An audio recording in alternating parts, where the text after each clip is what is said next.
এই বাড়িতে তো কাউকেই দেখতে পাচ্ছি না। এই বাড়িতে আদেও কি কেউ থাকে? তোতা, তুমি মনে হয় ভুল ঠিকানায় এসেছো। যোগুর এমন কথা শুনে তোতা বলে, যোগু, আরে একটু অপেক্ষা করো না। আমি নিশ্চিত যে আমি সঠিক ঠিকানায় এসেছি। আর বিউটি পায়রা তো ভালোভাবেই বলল এই বাড়িতেই ময়না পাখি থাকে। তুমি যাও, গিয়ে দরজায় কড়া নাড়ো, দেখো কেউ সাড়া দেয় কিনা।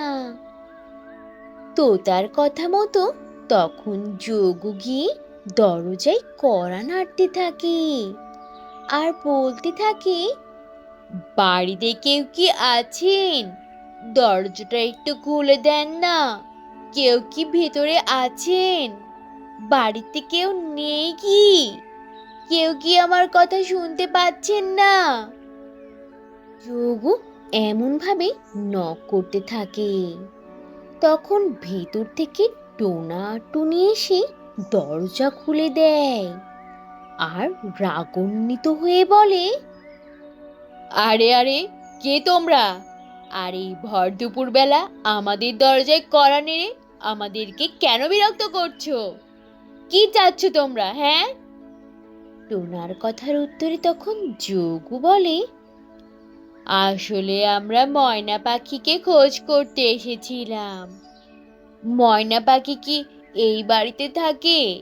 ময়না পাখিকে একটু ডেকে দেন না, ওকে আমাদের খুব দরকার।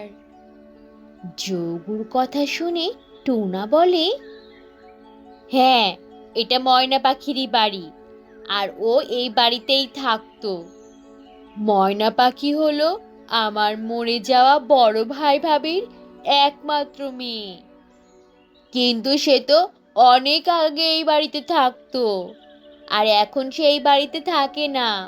যাও তো, তোমরা চলে যাও এখন এখান থেকে, আর বিরক্ত করো না আমাদের।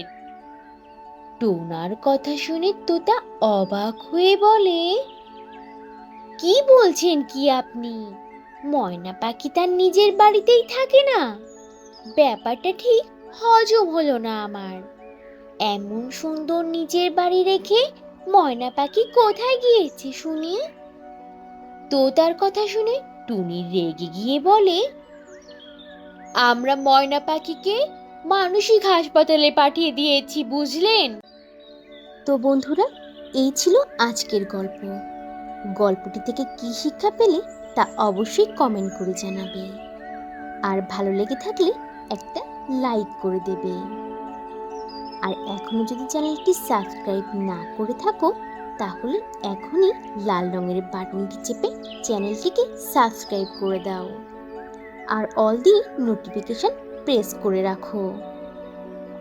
তাহলে বন্ধুরা, আজ এখানেই শেষ করছি। আবার দেখা হবে নতুন কোনো ভিডিওতে, নতুন কোনো গল্প নিয়ে। সে পর্যন্ত তোমরা সবাই ভালো থাকবে আর নিজেদের প্রতি খেয়াল রাখবে। আল্লাহ হাফিজ।